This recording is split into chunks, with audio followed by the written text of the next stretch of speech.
Have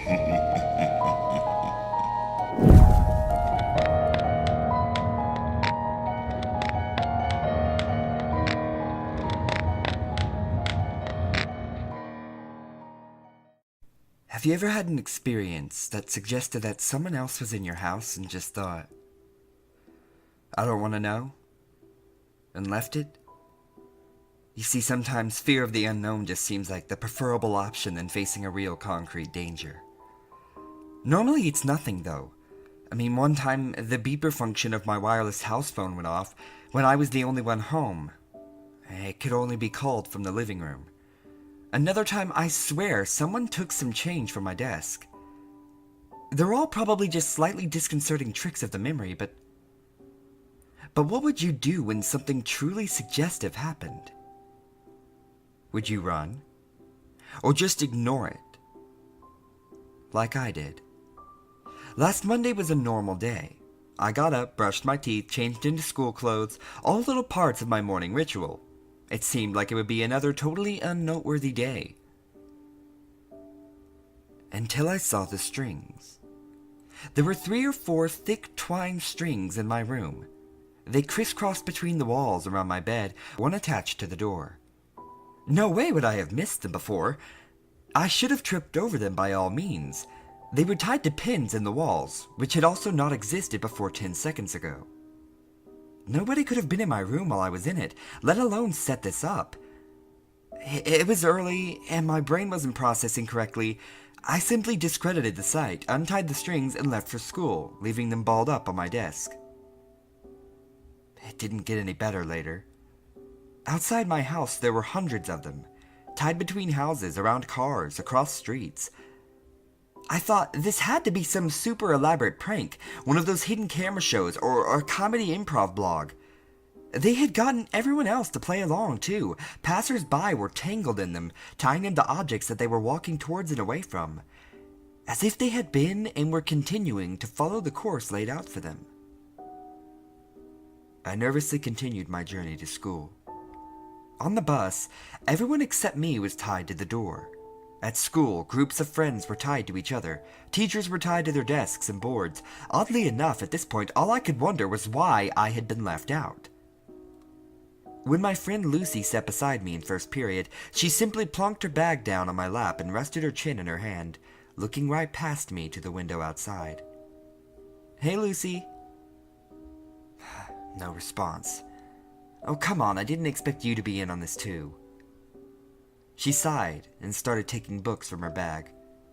All the books were tied to her hands.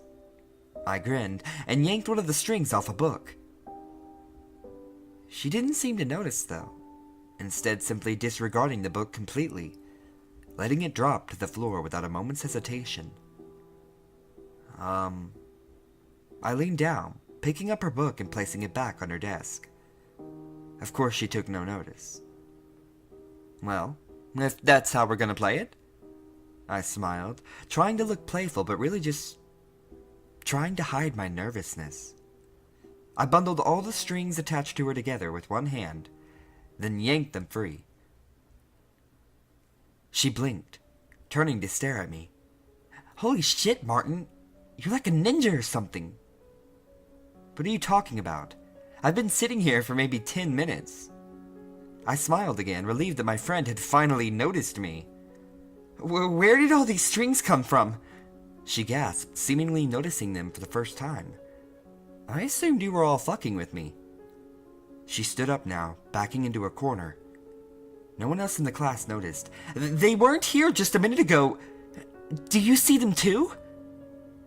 Her tone made it clear that she was genuinely scared. "No. Didn't you?"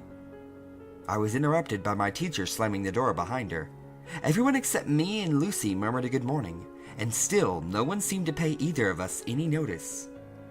"People have been ignoring me all day," I said to Lucy before turning to our teacher. "Hey, dumb slut! You can't teach for shit!" No reaction. I'm getting away from all this shit. Lucy pulled a few strings aside and left the class. I followed behind, and surprise, surprise, no one else noticed.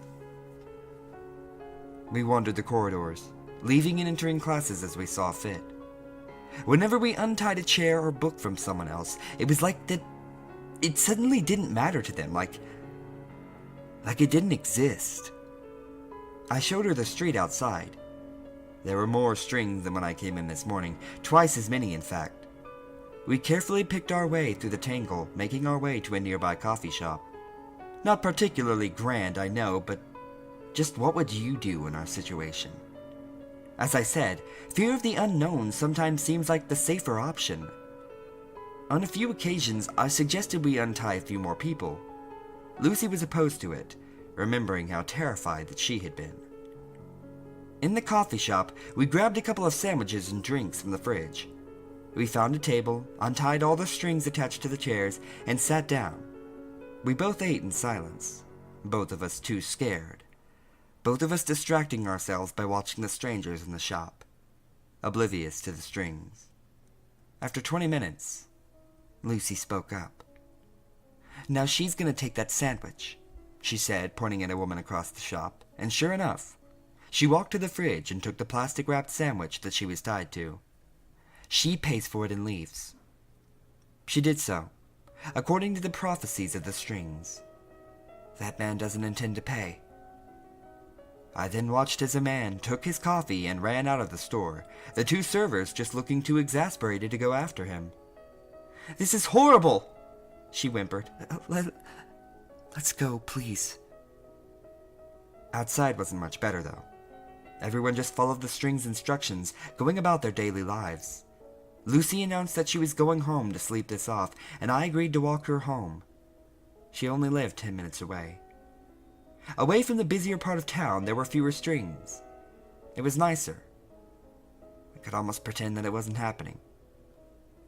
When we turned onto Lucy Street, she stopped. Her mouth falling open. "What now?" I broke the silence, my voice sounding surprisingly small. "Look."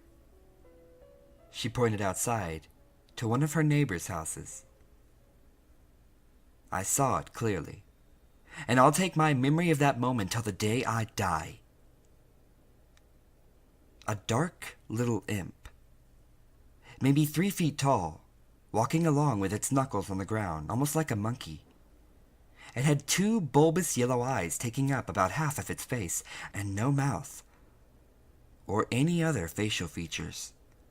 It was holding a hammer and a ball of twine, which it was letting out. Behind it, it walked quickly and quietly from the front door of the house to the mailbox. It stopped, hammered a nail into the side of the box, and tied its string around it. It turned to face us and stopped when it spotted us. My bottom fell out even further than it had already been, but it just stared with a look of surprise and curiosity. You could almost say it was the more terrified one. Suddenly, it beckoned to us with its tiny hand. I looked at Lucy, but she hadn't moved. I looked back at the imp, which just stared at me. I halved the distance between us, and then halved it again. This wasn't fear of the unknown anymore, it was fear of this little guy. Didn't seem like something to be afraid of. When I was a meter away from it, it extended its hand. Hi." I shook it. It nodded in approval, blinking its massive yellow eyes up at me. "So you're the ones in charge of the strings, then?" It nodded eagerly. I called Lucy over, but she stayed where she was. "There are more of you?" Another nod. I wanted to ask it so many questions about what it was and where it came from, but it seemed for now I was just stuck with yes or no questions. Do we even have free will? It just looked at me. Almost sadly. I immediately felt sick to my stomach and couldn't bear looking at the little monster anymore.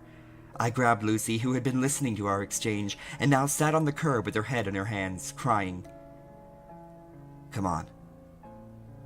We entered her house, and I made her a cup of tea. When I found her in the living room, she had untied her dog and was curled up with it. Again, crying. I set the tea down and sat beside her.